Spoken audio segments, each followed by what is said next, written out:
এখনকার তরুণরা সোশ্যাল মিডিয়ায় অতিমাত্রায় সময় ব্যয় করছে, যা তাদের পড়াশোনা ও নৈতিকতার উপর নেতিবাচক প্রভাব ফেলছে। একজন অভিভাবক হিসাবে আমি কিভাবে তাদের সঠিক পথে পরিচালিত করতে পারি?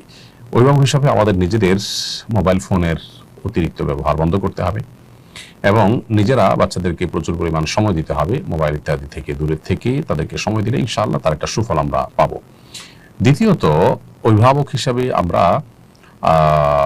সোশ্যাল মিডিয়াতে বিচরণ করা সন্তানদেরকে সেখান থেকে সরিয়ে আনার জন্য তাদের উপযোগী খেলাধুলার পরিবেশ, ফিজিক্যাল এক্সারসাইজের জায়গা তাদেরকে দিতে হবে, বিকল্প বিনোদনের ব্যবস্থা তার জন্য করতে হবে এবং সে সমস্ত পরিবারের ছেলে মেয়ে এবং সে সমস্ত শিক্ষা প্রতিষ্ঠান ইত্যাদি অ্যাভয়েড করতে হবে যেগুলোতে আসলে এই ধরনের ডিভাইসের ছড়াছড়ি বাচ্চাদের প্রতি ব্যবহারের ব্যাপক প্রচলন আছে, কারণ পরিবেশ দ্বারা বাচ্চারা অনেক বেশি প্রভাবিত হয়। তারপর আজকে চতুর্দিকে মানুষ যেভাবে আক্রান্ত এই রোগে, সেখানে আসলে শুধু কিছু পরিবারের সাথে মেশা বন্ধ করে দিলে সন্তানরা যে একেবারে নিরাপদ হিসাবে তা নয়, জন্য এক্সট্রা আরও বিভিন্ন রকমের অ্যাক্টিভিটিস চালাতে হবে। আমার পিতা আমাকেও আমার আম্মিকে ছেড়ে বহু বছর আগে চলে গেছেন। তিনি কখনো তালাক উচ্চারণও করেননি। বর্তমানে আমার বয়স 19 বছর এবং আমার আম্মি অসুস্থ। আমি চাই তিনি অন্যত্র বিয়ে করে নতুন জীবনযাপন শুরু করুন। এখন প্রশ্ন হলো, এই অবস্থায় আমার আম্মি কি অন্যত্র বিয়ে করতে পারবেন? দ্বিতীয়ত, তালাক ছাড়া ইদ্যত কিভাবে গণনা করা হবে, তা কতদিন হবে? দেখুন, প্রথম কথা হলো যে আপনার আম্মি তিনি আপনার বাবার কাছ থেকে যেহেতু তালাক প্রাপ্ত হননি, অতএব তার জন্য ইদ্যত প্রযোজ্য হবে না।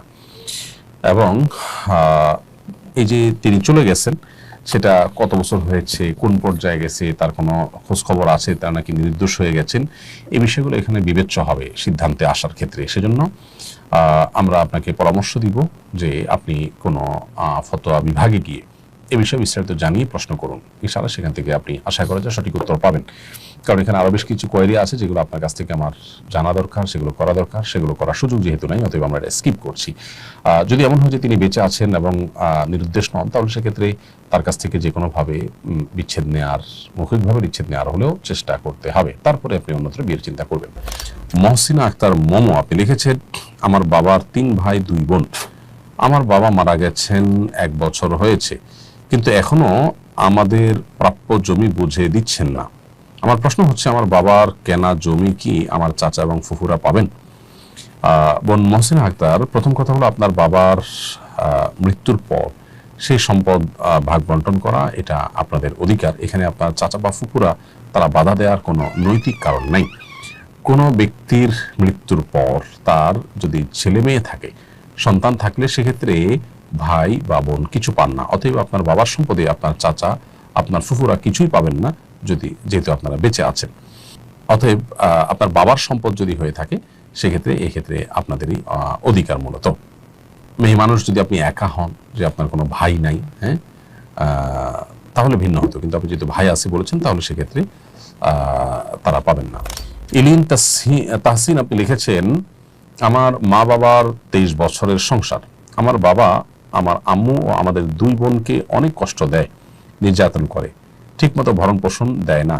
আমার আম্মু ও আমি সন্তান হিসেবে কি কাজ বা আমল করলে আমার বাবা চিরদিনের জন্য ভালো হয়ে যাবে? কি করলে পরিবারের রহমত ও সুখ শান্তি থাকবে? ভাই তাহসিন, আপনার বাবা আপনার মায়ের প্রতি জুলুম করছে, এটা দুর্ভাগ্যজনক।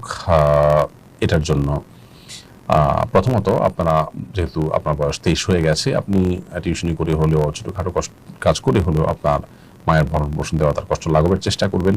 সেই সাথে আপনার বাবাকে ভালো করার জন্য নিজেরা যদি সেরকম পরিস্থিতি পরিবেশ হয়, তাহলে তাকে বোঝাবার চেষ্টা করবেন, আর না হলে অন্য কাউকে দিয়ে তাকে বোঝাবার জন্য আপ্রাণ চেষ্টা করবেন। মসজিদের ইমাম সাহেব, আশেপাশে যে সমস্ত মানুষগুলো আছে, অথবা যাদের প্রভাব আপনার বাবার উপরে আছে, সে সমস্ত লোকগুলোকে দিয়ে বোঝানোর চেষ্টা করবেন।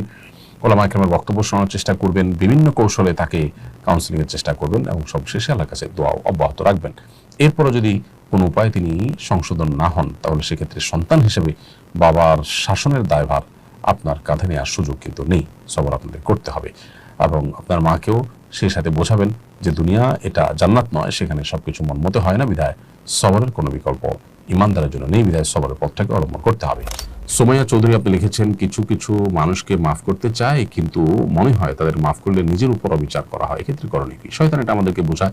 আল্লাহ সুবহানাহু ওয়া তাআলা সবসময় আমাদেরকে মাফ করতে উৎসাহিত করেছেন। আল্লাহ বলেছেন, খুযিল আফওয়া ওয়া'মুর বিল উরফি ওয়া'রিদ আনিল জাহিলিন, তোমরা ক্ষমার দিকটাকে গ্রহণ করবে সবসময় এবং ভালো কাজের নির্দেশ মানুষকে দিবে এবং যারা মূর্খতার সাথে আচরণ করেছে তাদেরকে এড়িয়ে চলবে।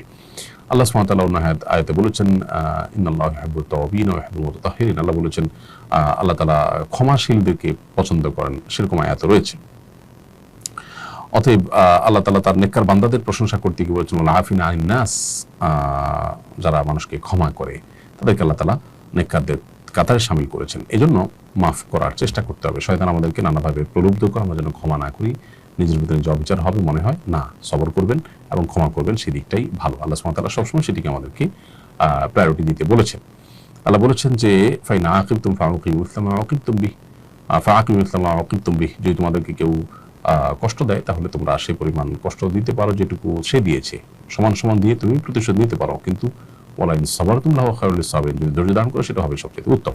মেয়ের নাকের নিচে গোফের মতো থাকে, সেগুলো কাটা যাবে কিনা? প্রথম কথা হলো যে আপনার নাকের নিচে যদি গোফ উঠে যায় কোনো মেয়েদের এবং সেটা চোখে পড়ার মতো হয়, তাহলে এটা তার বলতে পারি আমরা শারীরিক ত্রুটি, অতএব এইটা কাটা যাবে, বরং কেটে ফেলাটাই উত্তম, পুরুষের সাথে সাদৃশ্য যেন না হয়। অনেক উলামা ইকরাম যেমন ইমাম ইবনে আবিদিন শামী রাহিমাহুল্লাহ ফতোয়া শামীতে এটাকে মুস্তাহাব বলেছেন। লিপি আক্তার নূপুর আপনি লিখেছেন, পিতামাতা যদি সন্তানের সাথে বৈষম্য করে তাহলে ইসলাম কি বলে? পিতামাতাও যদি বৈষম্য করে সেটা অন্যায়, অন্যায়, অন্যায় সর্বাবস্থায়। অতএব মা বাবাও সন্তানদের প্রতি যেন জুলুম না হয় সেদিকটা তাদের খেয়াল করতে হবে। মা বাবা হয়েছেন দেখে তারা যা খুশি তা করবেন, সেই লাইসেন্স তারা কিন্তু পান নাই। আল্লাহ তাআলা ইহসান তার নিজের জন্য আবশ্যক করে রেখেছেন। আল্লাহ তাআলা নিজের জন্য জুলুম না করাকে আবশ্যক করে নিয়েছেন। আল্লাহ সুবহানাহু ওয়া তাআলা বলেছেন, ইন্নী হারামতু যুলমা আলা নাফসি ফালা তাযালামু, হে বান্দাগণ, আমি আমার নিজের প্রতি জুলুমকে হারাম করেছি। আল্লাহ নিজের জুলুমকে নিজের জন্য হারাম যদি করে থাকেন, তাহলে মা বাবার জন্য কিভাবে সন্তানের প্রতি জুলুম বা বৈষম্য করা হালাল হতে পারে?